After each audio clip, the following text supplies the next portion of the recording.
Olá, sejam bem-vindos. Eu sou Ezequiel Gomes, você está no canal Vem Senhor Jesus e hoje nós continuamos a nossa série de estudos contextuais da carta aos Gálatas, especificamente no vídeo de hoje falando sobre a data, a circunstância da escrita da carta em termos assim de data, alguma coisa nessa direção, né?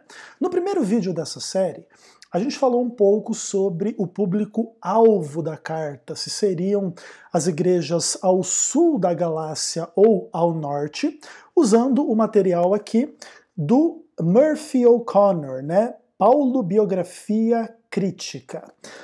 Então agora nós vamos tratar um pouco da discussão sobre data, tá bom? Aí assim, como ficou claro também no vídeo passado, nesse tipo de questão contextual, sempre existem múltiplas teorias. Por quê? Porque coisas como contexto nem sempre estão descritas de forma direta no texto, né? Claro, existe contexto no texto, mas muitas vezes a produção de um documento tem um contexto que, para ser conhecido, precisa fazer referências a coisas que vão além do texto. Então, quando a gente faz uma leitura contextual de um documento bíblico, a gente precisa levar em conta inúmeras questões interessantes, mas que também são bastante complicadas. Por exemplo, no caso das cartas de Paulo, a gente tem que levar em conta toda a descrição do ministério paulino no livro de Atos e todas as cartas de Paulo ou atribuídas a Paulo. E aí existe uma ampla discussão nos estudos do Novo Testamento sobre se existe tensão ou contradição nos relatos de Lucas com os relatos do próprio Paulo, e se existe algum tipo de tensão ou contradição, conforme alguns exegetas crítico-históricos acreditam que existe, a gente deve dar preferência aos escritos do próprio Paulo para estabelecer as cronologias, os cronogramas das suas viagens e das suas cartas e de tudo mais.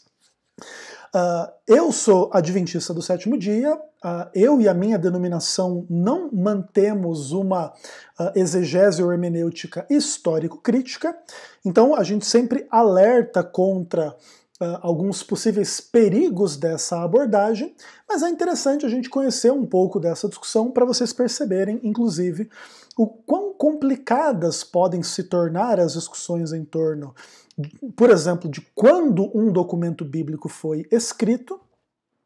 E as coisas não são nem sempre assim preto no branco, né? Não dá para se dizer. Inclusive, quando, por exemplo, Paulo vai escrever aos Gálatas, ele não escreve um tipo de prefácio dizendo: olha, eu sou Paulo, moro no lugar tal, estou escrevendo para o público-alvo tal, na data tal, no contexto XYZ tal, para que você possa fazer uma leitura contextual informada pelo texto, né? As coisas não são assim simples.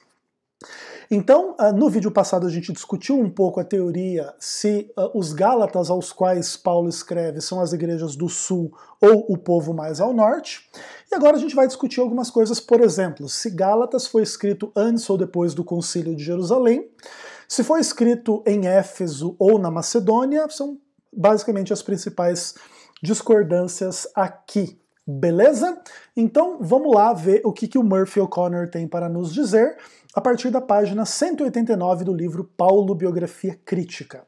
E aí o Murphy O'Connor diz assim: antes de tentar estabelecer uma cronologia da estada de Paulo em Éfeso, é preciso responder uma questão importante. Gálatas tem de ser levada em consideração? Em outras palavras, Gálatas foi escrita durante a estada de Paulo em Éfeso. O único indício para a data da epístola fornecida pela própria carta é Gálatas capítulo 2, que, como vimos, fixa um limite mínimo de 51 depois de Cristo, porque a carta foi escrita depois da Assembleia de Jerusalém. A composição de Romanos em Corinto, durante o inverno do ano 55 a 56, estabelece o limite máximo para a escrita de Gálatas, pois existe uma aceitação geral dessa conclusão, conforme escrita por Lightfoot. Bom, então o Murphy O'Connor começa dizer o seguinte, que em Gálatas capítulo 2 existem algumas indicações de que Gálatas tenha sido escrito depois do Concílio de Jerusalém. Então esse documento fantástico ao qual nós chamamos a Carta aos Gálatas seria então posterior ao Concílio de Jerusalém por causa de algumas discussões do capítulo 2, né? Você vê inclusive aqui em Gálatas capítulo 2, por exemplo, no verso 9, fala assim, né? E quando conheceram a graça que me foi dada, Tiago, Cefas e João, que eram reputados colunas, me estenderam a mim e a Barnabé a destra da comunhão, a fim de que fôssemos para os gentios e eles para a circuncisão. Então alguns pensam que esse tipo de contexto em Gálatas 2 possa representar que essa carta, ela tenha sido escrito depois desta divisão, mais ou menos, aí, de que alguns discípulos iriam cuidar ali mais da igreja judaica em Jerusalém e etc., e Paulo e os seus companheiros, as igrejas gentílicas, tá? Tem gente que discorda disso, existem argumentos XYZ, variados e tal, mas o Murphy O'Connor, ele trabalha dentro desses limites, tá? Então ele trabalha com a ideia de que Gálatas foi escrito após o Concílio de Jerusalém, entre o ano 51 e o ano 56, ao máximo, aí, da era cristã. Aí a conclusão do tal do Lightfoot que ele cita diz o seguinte: a Epístola aos Gálatas é para a Carta aos Romanos o que o modelo rudimentar é para a estátua acabada. O assunto que em uma epístola em Gálatas é pessoal e fragmentário, trazido à tona pelas necessidades de uma igreja individual, na outra é generalizado, organizado de modo a formar um tratado abrangente e sistemático. Então o que acontece? O Murphy O'Connor está trabalhando com uma tese bem aceita no mundo acadêmico, de que Romanos foi escrito por volta aí do ano 55, 56, então, se Gálatas é o esboço para o que vai ser a carta aos Romanos, Gálatas tem que ser sido escrito antes do ano 55, 56, ou no máximo até ali, para de repente Paulo terminar de escrever Gálatas e já emendar escrevendo Romanos. E é interessante a gente pensar nas perspectivas assim da história, né, da produção desses documentos que são extremamente influentes na história cristã e que acabam sendo influentes na história do mundo, né? Pela força que o cristianismo adquiriu em contextos posteriores, inclusive bastante diferentes dos contextos nos quais as cartas foram escritas, né, aliás. Quando Paulo escreve Gálatas, o cristianismo era uma seitinha judaica, era um ramo pequeno do judaísmo, e não a grande religião do império, por exemplo, como vai se tornar alguns séculos depois, né?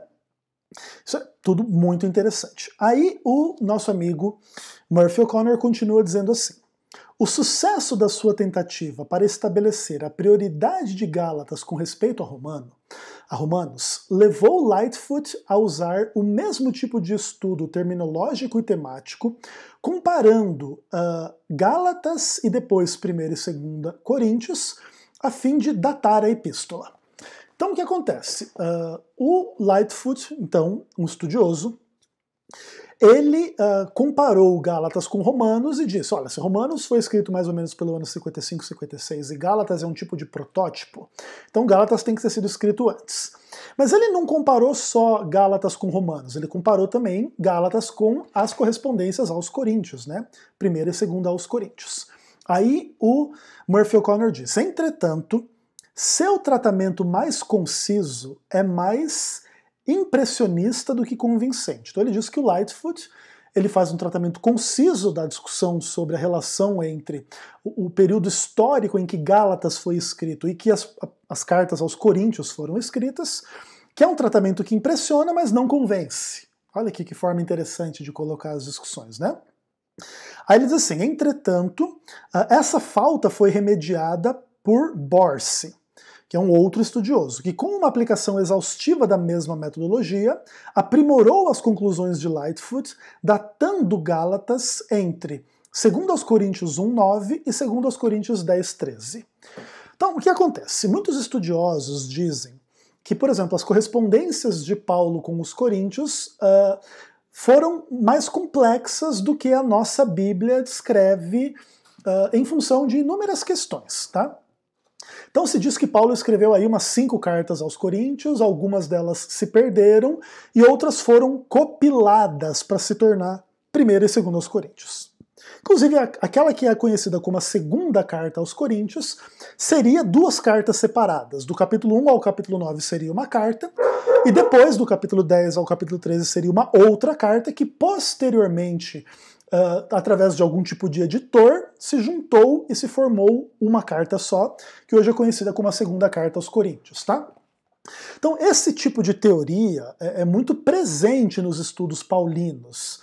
A maioria das cartas ditas paulinas, inclusive, tem esses tipos de teorias. Eu estudei, por exemplo, no meu mestrado, Filipenses. E Filipenses tem lá também as teorias de que eram 1, 2, 3 cartas, né? E aí depois formou uma só. E aí tem os defensores da unidade da carta, tem os defensores de que há uma multiplicidade de cartas ali que depois foram reunidas sob uma só. E tudo são discussões linguísticas, literárias, históricas, bastante interessantes, tá? E com as quais, inclusive, a maioria das pessoas está muito pouco familiarizada, né? Mesmo os cristãos pouco conhecem essas discussões que, de fato, são um pouco mais acadêmicas, tá? É por isso, inclusive, eu quis trazer um pouco desse tipo de conteúdo para vocês entenderem as complexidades por detrás dos documentos bíblicos, né? Como contexto. E aí o Murphy O'Connor continua. A força do método de Borsig é que ele usa apenas contatos que são exclusivos de Gálatas e do documento com o qual ele está comparando. A fraqueza, porém, é exemplificada no seu tratamento da fórmula o outro evangelho presente em Gálatas 1, verso 6 e 2 Coríntios 11, verso 4. Dá uma olhada nisso aqui, né? Então lá em Gálatas 1, verso 6, se fala algo interessante, né? Admira-me que estáis passando tão depressa daquele que vos chamou da graça de Cristo para outro evangelho. E aí, supostamente aí o autor Borsig, né, o estudioso, faz todo um tratamento em função, né, do termo outro evangelho. Aí você vai lá para 2 Coríntios. Lá no capítulo 11, verso 4, ali existe uma expressão mais ou menos semelhante que diz o seguinte, o texto, né? Se na verdade, vindo alguém, prega outro Jesus que não temos pregado, ou se aceitais espírito diferente que não tendes recebido, ou evangelho diferente que não tendes abraçado, a esse de boa mente o tolerais. Percebe que a expressão outro evangelho, lá em Gálatas 1,6, aqui ela acontece, mas de uma forma mais rebuscada, né? É o evangelho diferente que não tendes abraçado. O que não abraçaram até aqui. E agora tem um evangelho diferente, um outro evangelho aí. Então, por exemplo, na hora de datar se Gálatas foi escrito antes ou depois de 1ª ou 2ª aos Coríntios e tal, o importante é você começar a comparar um pouco da tradição, da história, quando Paulo chegou em Corinto, quando ele chegou em Éfeso, quando ele conheceu os Gálatas, para poder tentar montar um pouco do quadro sobre quando que o texto pudesse ter sido escrito, tá? Aí o Murphy O'Connor comenta assim, segundo Borsig, o estilo e a elaboração deste contexto, né, do outro evangelho em 2 aos Coríntios é mais desenvolvido do que em Gálatas. Por isso, a esse respeito, ele entende que Gálatas é uma carta mais primitiva e, portanto, anterior à porção de 2 Coríntios 10, verso 13. Então é como assim que por exemplo, no primeiro momento que Paulo vai falar do conceito de outro evangelho, ele usa uma expressão mais concisa, mais simples, e depois lá em Coríntios ele escreve o evangelho que não tendes recebido, que é diferente. Entendeu? Então ele está elaborando um pouco mais a respeito da ideia, né, do evangelho deturpado, falso, que se você abraçar você é anátema e tudo mais. Beleza? Bacana. Então, o que acontece? O Murphy O'Connor traz a discussão, mas ele discorda. E ele diz assim, o princípio fundamental de que o mais tardio é sempre melhor é manifestadamente falso. E o julgamento do valor estético intrínseco ao método é sempre contestável. O que ele está dizendo? Que conquanto esse tipo de comparação possa ser útil, não é uma verdade absoluta que sempre a versão mais concisa ou mais rebuscada é a mais antiga ou a mais nova. Existem 1 milhão de razões pelas quais em um momento ele pode ter colocado uma expressão mais concisa e em outra uma expressão mais rebuscada, e pode ser que ele tenha escrito uma ou outra primeiro ou depois. Esse tipo de coisa sempre pode ser contestado, né? esse tipo de argumento. Aí ele diz: além disso, há uma mudança sutil, mas injustificada, de prioridade para proximidade. Borse dá como certo que concordâncias temáticas e verbais sempre se relacionam com o tempo, quando neste caso é muito mais provável que se relacionem com o tema. As ligações que ele realça revelam apenas que, ao lidar com o mesmo problema, Paulo acabava sempre por se expressar de maneira semelhante. Então, não quer dizer que porque Paulo usou o termo outro evangelho em Gálatas e evangelho diferente que não tem desabraçado em Corinto, que fica provado que um é mais novo, o outro é mais velho, e tem 5 anos de diferença entre uma coisa e outra. Não, é o mesmo tema, está falando de um evangelho falso. Então, ele está tratando mais ou menos nos mesmos termos, ainda que tenha uma versão mais concisa e uma versão mais rebuscada. Só isso. Simplesmente isso que a gente pode entender da comparação entre os dois versos, tá? Nada muito além disso. Aí ele continua: não é em absoluto surpreendente que Borse ache o maior número de ligações entre Gálatas e 2 Coríntios 10 a 13, porque nesses dois documentos Paulo não só trata do mesmo problema, isso é, das incursões dos judaizantes em suas comunidades, como também o faz precisamente na mesma disposição de espírito, cheia de amargos e desenganos. É inegável que as mesmas palavras e ideias brotem dos seus lábios. Gálatas é reconhecida como uma carta paulina que Paulo está meio estressado. E lá em 2 Coríntios, a partir do capítulo 10, existe um monte de alfinetadas de Paulo em relação aos coríntios, né? Defendendo inclusive o seu apostolado, né? E se comparando com os outros apóstolos aos quais os coríntios estavam dando atenção. Então é uma carta também um pouco pesada, é um pedaço da segunda carta aos coríntios um pouco pesado também. E é interessante você perceber isso. Então é até legal você fazer esse exercício particular, ler Gálatas inteiro e ler 2 Coríntios 10 a 13 e tentar perceber aí, né, os judaizantes, a circuncisão, o falso evangelho, como que Paulo lida com as mesmas coisas entre dois públicos diferentes, entre os Gálatas e entre os coríntios. Legal? Beleza. Aí ele fala assim: quanto à hipótese de que há uma proximidade entre Gálatas e 2 Coríntios e Romano, é considerada sem fundamento. As palavras iniciais da carta podem ser interpretadas naturalmente. Eu me admiro da rapidez com que estejais vos desviando daquele que vos chamou pela graça de Cristo. Não há justificativa para atenuar o sentido normal da expressão com rapidez, presumindo que Paulo tinha em mente o lapso de tempo desde que os Gálatas haviam se tornado cristãos. Ele se admira que a resistência deles aos intrusos tenha sido tão efêmera. A brevidade do fator tempo predomina em sua mente. Não é como se a perseverança dos Gálatas tivesse sido posta à prova por um longo tempo, por um longo período de pressão hostil. É evidente que ele está comparando informações anteriores a respeito de uma situação feliz na Galácia com o que informaram ser triste atual, com o que o informaram ser o triste estado atual da comunidade. Mas como é que Paulo soube anteriormente que os Gálatas corriam bem? Aí existe uma questão interessante acontecendo aqui. Lá em Gálatas 5, verso 7, existe um texto aqui onde Paulo escreve basicamente o seguinte: vós corrieis bem. Quem vos impediu de continuar a desobedecer à verdade? Então, o que o Murphy O'Connor está dizendo é o seguinte, que lá no começo da carta, quando o Paulo escreve para os Gálatas, ele escreve lá no capítulo 1, verso 6 que a gente já leu, né? Admira-me que estejais passando tão depressa daquele que vos chamou da graça de Cristo para outro evangelho.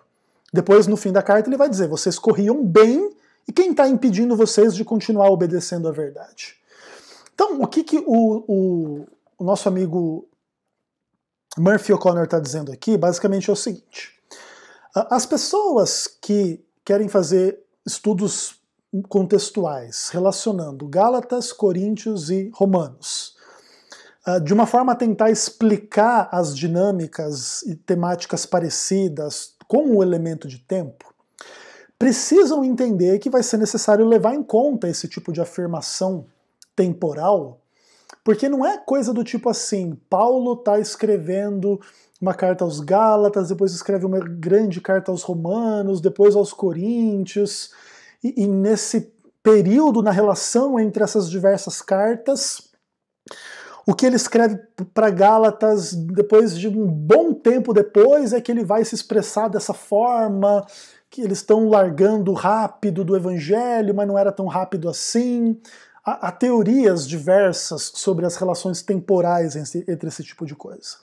E o Murphy O'Connor está tentando se desvencilhar um pouco de algumas dessas teorias, mostrar um pouco da sua inadequação e coisas nessa direção, tá bom?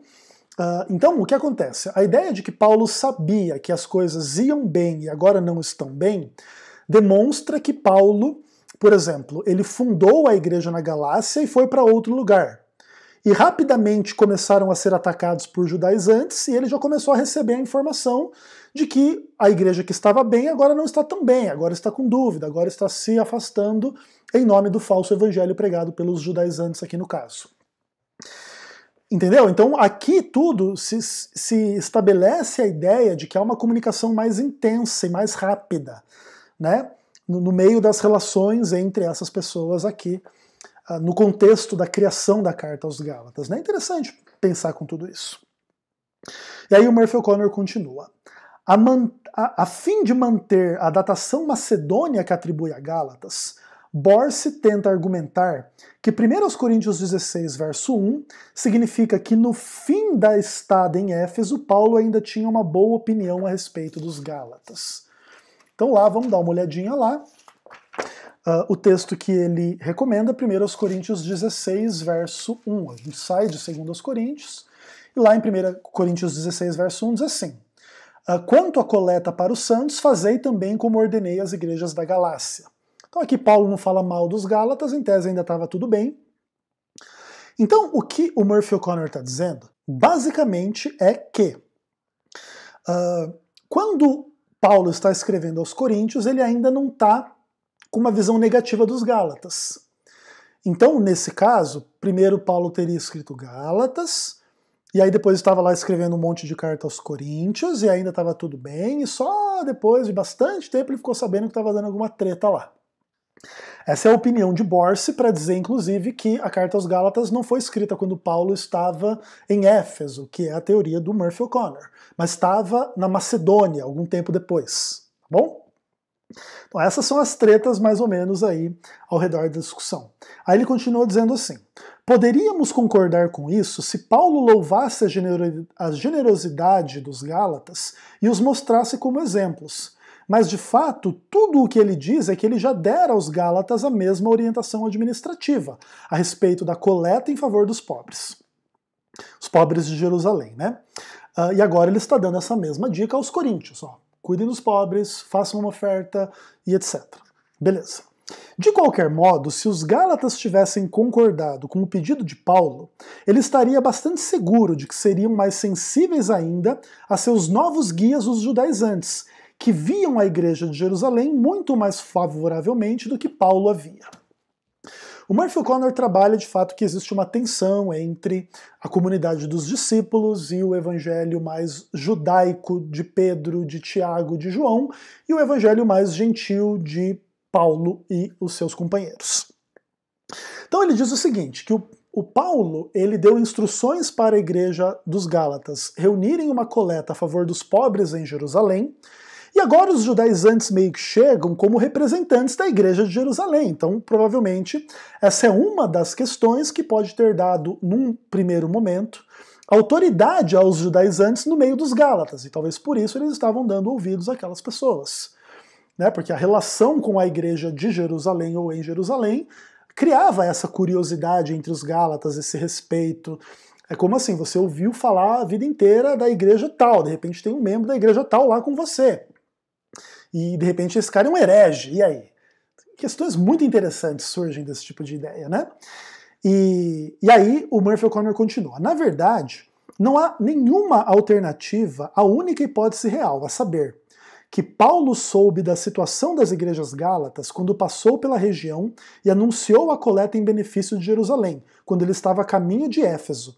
Viagem datada da primavera e verão do ano 52. Não é impossível que os judaizantes o seguissem de perto quando Paulo partiu de Antioquia, e assim chegassem à Galácia logo depois que ele saiu de lá.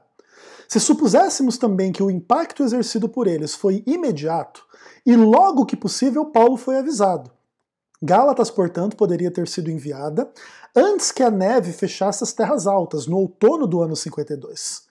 Entretanto, é um pouco duvidoso que os acontecimentos fossem tão rápidos, principalmente por ser uma questão de várias igrejas na Galácia.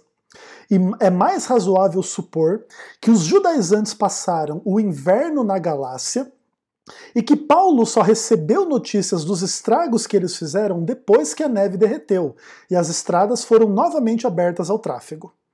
Podemos ter certeza de que Paulo respondeu imediatamente, até porque em Gálatas 1, verso 7, ele diz: os que lançam perturbação entre vós querem transtornar o evangelho de Cristo.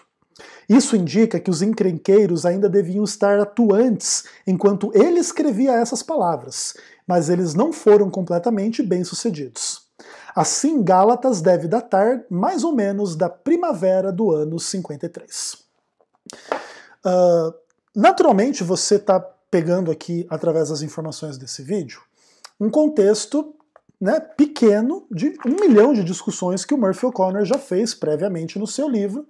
Esse aqui é o capítulo 7 do livro já, né? Estamos indo para o capítulo 8. Então ele já está fazendo uma ampla discussão sobre o ministério de Paulo e as datas, em que momento Paulo se converte, em que momento ele vai para tal lugar, em que momento as coisas acontecem, tais quais o livro dos Atos dos Apóstolos descreve, tais quais as cartas descrevem. Então, basicamente é o seguinte, ele está contando um pouco da geografia do local, agora você descobre que lá é um lugar que tinha neve, nos momentos do inverno, por exemplo, era mais difícil viajar. Então, por exemplo, Paulo podia ter ido até os Gálatas, lá no ano 51, 52, e pregado e saído de lá, ido para Éfeso, para falar com os coríntios, sei lá onde é que Paulo estava, na Macedônia.